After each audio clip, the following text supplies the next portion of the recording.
Hey, I'm Ryan Trafford. I'm a sophomore, and this is how I study for my Spanish final.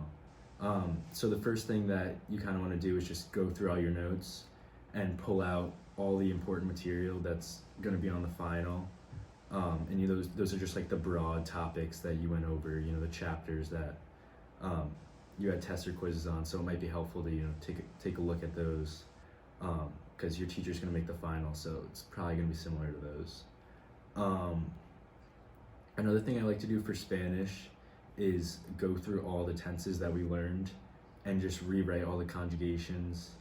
So every verb in every tense, like through every tense. I mean not every verb. You just want to get the basic, AR, ER, IR conjugations down. And then obviously you want to know the irregulars as well, because those are what most people get tripped up on, and those are the kind of tricky ones that you gotta master. So I mean, you don't have to write down every verb, but I just get the irregulars down and learn those.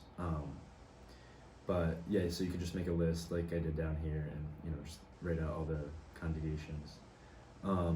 So Spanish, the only way to really get better and to practice it is you kind of just have to do worksheets, because it's more like, it's kind of like math where you just have to practice, and learn the words. So you could either find worksheets from a teacher.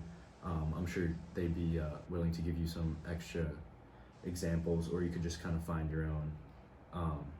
Where have you found some of your own worksheets? What did you do? So what I like to do is you could go on VHL, and go in the textbook and just look up some examples there for you could just go to the chapter where you're having trouble with, and just look up examples there. And you could also just go through your tests, quizzes, and worksheets in class, and just kind of re-practice those. I find that kind of helpful.